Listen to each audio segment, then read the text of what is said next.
What's up, zoners? Today on this episode, man, historic, we're going to be answering the age-old question, do contract years actually matter? I've been hearing about this for 20 years since I started playing fantasy football. You got to get this guy. It's his contract year.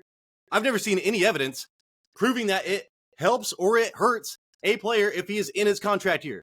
So I went through everything, man, for the last 10 years, quarterbacks, wide receivers, and running backs, fantasy relevant players, how they performed their contract year and how they performed the year before, comparing them. We're going to see if this makes a difference. If that sounds interesting to you, hold on, man. I got my notes, my Excel files. I'm going to share that with you right now. First off, let's start with a hypothesis.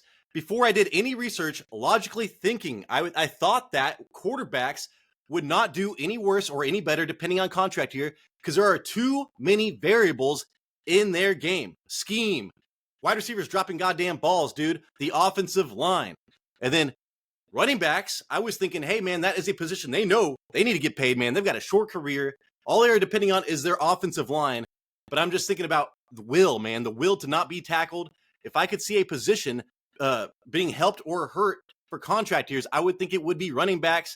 And then wide receivers, you don't know who's throwing you the goddamn ball, man. It's not really up to you if you're a wide receiver to do better or worse. So logically thinking before doing any research, I thought running backs would be the position that depended on contract years the most. All right, let's get into the quarterbacks. And these are players that are fantasy relevant and did not switch teams in their contract years, a one-year deal with their new team. I'm looking for players that had a stable situation going into the next season on a contract year. So they're on the same team. Dude, Kirk Cousins was on the Vikings in 2022. And he's on the Vikings in 2023. That was his contract year. He just so happened to tear his goddamn Achilles. So Kirk Cousins is in the first column. See this, 2023, that is his contract year. Second column, that is the before year points per game. So in 2022, Kirk Cousins scored 18 fantasy points per game. And then last year, his contract year, before he got injured, he scored 19.3 fantasy points per game. That is a net positive of 7.2%. Okay? So that's how we're doing this table. Lamar Jackson in 2022, you can see that. 21 points, went down to 20.3. Jimmy G, 16 down there. Daniel Jones, dude, he got his money. He scored 18.4 fantasy points per game in 2022. So who knows if he's going to bounce back this year? I'm betting no. Baker Mayfield got that money in 2022 and then woo, went down. But hey, he bounced back. He got a new contract. Mitch Trubisky, they gave him a new contract. Even he did better. A huge increase was for Ryan Tannehill in 2019. We got even Tom Brady. He did worse, but dude, you could think about outside factors like Tom Brady's weapons, dude, near the end of his career. And so there are a lot of explainable facts here, but at the same time, man, we're just taking this data and running with it. And then Jameis Winston, dude, do you remember he scored 21 fantasy points per game in 2019? I think I owned him that year. He was the number 2 fantasy quarterback overall and threw 30 touchdowns, had 38 interceptions. But hey, dude, for fantasy, it was pretty amazing. Dak Prescott, dude, in 2019, you better pay the man. Otherwise, he's going to have a really good year, okay? You have to pay him even more. So Cowboys pay Dak Prescott, Ryan Fitzpatrick, and then Colin Kaepernick, when he got on his contract year, did really well as well. But looking at this, dude, we can count it right now. 10 quarterbacks that overperformed their contract year, 8 quarterbacks that underperformed. I mean, you switch one of those, it's 50-50. It's 9-9, okay? So to me, quarterbacks have don't really care about contract year. Like I said, so many variables, it makes sense. But let's go over the quarterbacks on contract years this season. Dude, Dak Prescott, dog, pay the man. He knows how to perform in his contract year. Jordan Love, Tua, Fields, Brissett, Darnold. I mean, Darnold's on a new team, but whatever, dude. Matt Jones on a new team. Russell Wilson on a new team. Jameis Winston, I don't know where he is. I don't know. Mike White. The ones that we are looking at right now are Tua, Love, and Dak. I'm liking Dak, man. Give me Dak. He needs to get paid. If he does not get paid before the season, might be bumping up a little bit. Next up, man, let's look at the wide receivers on their contract years over the last, since 2018, pretty much. There are a ton of them, so I had to zoom out all the way to 100%. I apologize, but I want you guys to see all the green and all the red. Okay, see how kind of mixed up it is, all right? So T. Higgins, man, he is on a contract year. He was on a contract year in 2023. And Jake Browning was a goddamn quarterback. So he did worse. So there are outside factors like that. Michael Pittman, dude, he did well, plus 15.6%, but they had a new quarterback and Shane Steichen. So there are outside factors, but all we can do is take the data and go with it. Dude, Mike Evans did better than expected. Gabe Davis got paid and then fell off a cliff. So let's see. Let's look at some of the bigger ones. T.Y. Hilton in 2021, his contract year fell off a cliff. But, dude, that was near the end of his season that was his last year on the Colts, I'm pretty sure. Dude, Russell Gage, man, you remember Russell Gage? That fool had like 2 seasons with 100+ targets on the Falcons. He did better on his contract year. Mike Williams, I want to point this guy out. Mike Williams, okay, in 2021, outperformed his previous season by 51% during his contract year. So Mike Williams knows what it's like to get paid, dog. Jamison Crowder, you remember him? That fool fell off 36% during his contract year, and he was a main focus of that Jets offense for like 4 years in a row. Dude, Devontae Adams, huge name. That fool averaged 25.6 fantasy points per game, dude, in 2020. Went down to 21.5 points per game his contract year in 2021. That is a bigger name with a lot of points there. Christian Kirk, he knew he had to get paid in Arizona. That fool scored 2 more points per game, plus 16%. Let's see, anything big. Dude, Marvin Jones. People forget about Marvin Jones, man. That fool scored 15 fantasy points per game, had like 100+ targets for the Lions for a while, dude. Juju Smith-Schuster in 2022, he had a great rookie year, then he did bad, and then he had a contract year, his 3rd year, and killed it, dude. Plus 30%, man, or plus 55%. Same thing with Curtis Samuel, man. And then the biggest jump on this whole list, dude, Corey Davis going up 77% from and in 2020. I think he was on the Titans. Yeah, that was the 1 year he did well on the Titans. Ryan Tannehill actually came over there and did well. Cooper Kupp in 2020. That's a big name right there, dude. Went from 16.9 fantasy points the year before to 13.9. His what am I trying to say? His contract year. So big names and wide receivers. I'm not really seeing a trend here. And then Amari Cooper. This is another name to watch out for. 14.4 points and then 15.4 points his contract year. I think that was for Dallas, and they paid him, dude. I think that was when shit was going down. Who should we pay? They needed to pay Amari Cooper, especially when Dak was young. And now let's, so 17 overperformed, 15 underperformed. Again, you switch that one way, that's 50%. To me, wide receivers, just like quarterbacks, do not depend on contract year, but we can cherry pick a couple stats here. I can find some players that did really well their contract year, like Mike Williams, and this is a player that I think I kind of think I know what he's like. I think he likes money. And then Amari Cooper, he did better. Well, let's look at the quarterback or the wide receivers on contract years this season. So maybe we could target these guys. So CeeDee Lamb, he's going to do well no matter what. Brandon Ayuk on a contract year with all that competition, I could see him maybe demanding the ball a little bit more in that offense, but maybe not. I don't know. Godwin, he's out. Stephon Diggs, fuck you, dude. Hollywood Brown, he's on a new team. Amari Cooper, we just talked about him overperforming during a contract year. I'm already super high on Amari Cooper, higher than most. This makes me want to nudge him up just a little bit closer. And then let's see, Mike Williams. Okay, we got Keenan Allen, new team. Deontay Johnson, new team. Mike Williams is on a new team, but dude, everybody's so afraid of Mike Williams and the Jets. Dude, Aaron Rodgers could light it up with Mike Williams. I mean, there's a possibility, and where you get him in drafts, I think I might be trying to get him on my bench late. All right, guys, let's wrap it up with running backs, the position I thought would be affected the most by contract years. So let's see how that worked out. Jonathan Taylor, dude, this 2023 running back group was historic. It was the year that everybody freaked out about running backs, right? They were all getting older, hitting that 28 age or whatever. No, their original team did not want them, so they just franchise tagged them or traded them, okay? So this 2023 class kind of fucked this all up, but I will talk about that in the end, okay? So, and again, I'm at 100%. Lev Bell is right under Mark Ingram, so we'll get to Lev Bell at the very end. I think that was like 2013, holy shit. Jonathan Taylor, man, year before last, 12.2 fantasy points per game. Shane Steichen came in on a contract season, 15.6 fantasy points per game. He was the only running back from the 23 class, man, on a contract year that did better. Everybody else was like, holy shit, contract disputes or whatever fucking sucked, man. Saquon Barkley's got the worst offensive line in the world. Went down 10% to 15.9 points per game his contract year last year.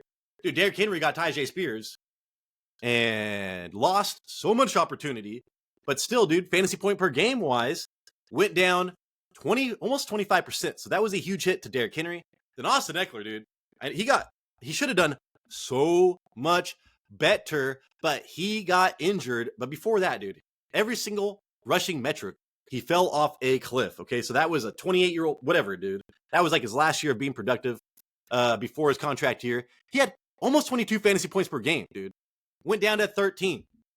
And that's how fast he ran, too. 13 goddamn miles an hour. Josh Jacobs, man. I think he was close to being fantasy. I think he was number 1 fantasy football running back in 2022. I don't think that's true. I think that was actually Jonathan Taylor. No, that's not right. But anyways, man. Sorry, I'm getting mixed up here, but I'm not going to cut this out. 19.3 points down to 13.9. And I told people this last year. When there's a contract dispute and the running back misses like OTAs or mini camps, all that shit, just like Josh Jacobs did last year, it never ends well. So that was an outside factor. But still, dude, it's part of this data set.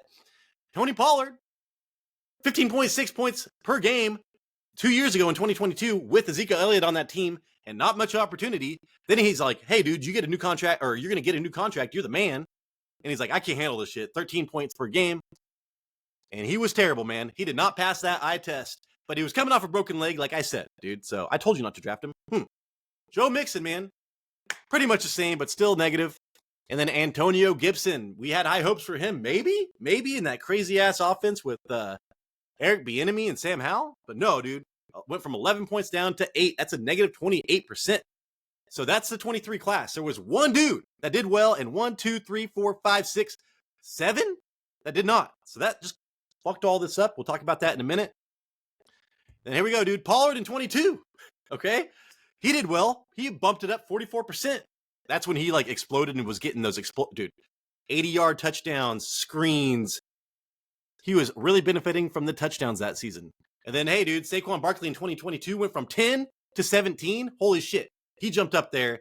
P. Ryan. I don't know why I added P. Ryan, but he was fantasy relevant. He was not the main running back there with Mixon, but still, he went from 10 to 7. Or no, he went from 5 to 8. That's still 61%, dude. Miles Sanders on the Eagles. They drafted him like in the second round. I can't remember. Something like that. Then he needed a contract, right? He was like, okay, I'll go from 9.8 to 12.7. I think that was Shane Steichen's year as well, but it doesn't matter, dude. 30% for him. Then he got a contract with fucking Carolina or whatever, traded Carolina, and he sucked. Kareem Hunt, 2022. He did not like that. He went down 50%, man. So 13.8 down to 7.5. Josh Jacobs, 15.1 up to 19.3. So that Josh Jacobs 2 years, man. He missed minicamp on a contract year. Fucking sucked. He was just on a contract year in a normal year, and he killed it. So I still like Josh Jacobs. Javonte Williams, man, from 9.2. Oh, no, that's Jamal Williams. I apologize. Jamal Williams for the Lions. I think in 2022, that's when he had 17 touchdowns. From 9.2 to 13.3. Devin Singletary in 22 went down. Let's see, dude, Damian Harris, I think for the Patriots, went from 14. Remember when Damian Harris was like a top 5 running back? Fell down to negative 40%. Fournette, dude, I think that's when Fournette got Tom Brady. Went from 10.2 to 18.3. Holy shit. Anything else big? That was Fournette, Kareem Hunt. Dalvin Cook in 2020, up 15%. That was a big name. So from 20.9 points up to 24.1 points. Dalvin Cook was amazing for like 3 years for my Vikings, dude. Derrick Henry, another big name, went from 19.6 to 20.8. That was a big improvement. And then Derrick Henry again, dude, in 2019, went from 12 to like 19. That was 56%. Eckler in 19, 12 to 19. That's like 60%. Mark Ingram in 2019, from like 12 fantasy points per game to like 16. That's 36%, man. And then Le'Veon Bell up 26.5. Or no, I messed that up. It was supposed to be negative 14. Oh, no, man. I messed up. I was like, this has nothing wrong with it. I got to change that to negative. And then the colors, too, man. I'm an idiot. Negative 14%. Oh, and now I'm just making crazy shit. All right. You know what I'm talking about. fixing this on the fly. That was the only mistake, man, I promise. So if you count the 2023 class, man, it was almost even, all right? And if you count that number, I mean, it should be 17-17 because I fucked up on Lev Bell. But if you take out the 23 class, that number, so at 1, 2, 3, 4, 5, 6, 7, goes down to what, 9? And then 1 goes, yeah, so it would be like 17 and 9. All right. So you do want to target running backs on contract years. That's the answer we're looking for. All right, dude. So the hypothesis proven correct. All right. I'm not just trying to prove myself right here. I wanted to prove myself wrong, really. I wanted contract years not to matter at all, so I don't have to fucking worry about it. But guess what, dude? They do. Running backs, they matter. And let's look at the running backs on contract years this season. Ramondre Stevenson, man. I actually have Ramondre Stevenson ranked higher than almost anybody else. I'm pretty interested in drafting him. Najee Harris, dude, he's on the same team. And, dude, that offensive line, they're invested like $100 million and a ton of draft capital. So, Najee Harris with Arthur Smith, I'm actually might be liking that a little bit too. Aaron Jones on a contract here. He's on a new team. But, hey, I've talked about him about 1,000 times. I have him ranked super high. The Vikings, man, have so much opportunity for a superstar running back. Dalvin Cook, man, let's go. Javonte Williams, no thanks. James Conner. I do like James Conner, but I want him to go a little bit lower because of Benson. And then Chuba Hubbard. I like Chuba Hubbard right now, man. We're talking about Jonathan Brooks coming off a fucking torn ACL. Canales is saying, I don't know when he's going to be ready. So, Chuba Hubbard going super late right now. You know how I feel about Khalil Herbert. So, if you watch this goddamn show, I love Khalil Herbert. He's like, every single rushing metric for the last 5 years, he's like top 3. Nick Chubb, I don't like legs that go every direction. Kenneth Gainwell, who gives a fuck? Alexander Madison, I say no to you, Alexander Madison. All right, so the question to start this show was, do contract years actually matter for fantasy football? We went over the quarterbacks. We figured out that did not matter for them. We went over the wide receivers. That didn't matter either. Then we went over the running backs, and we could see a pretty decent correlation to contract seasons and overperforming running backs. So I told you which running backs are on contract years this year. We'll probably hit it a couple more times. We should be targeting these players, man. Win us some goddamn championships. Hopefully I earned a thumbs up. Hopefully I earned a subscription. Please subscribe, man. Come on. Need to get to 1,000, maybe 100,000, maybe 1 million. Let's just work on 1,000, dude. Let's work on like 886. Let's do that. Anyways, this is Tyler Big Turd Ward, and I appreciate, this is the Fantasy Red Zone, and I appreciate you.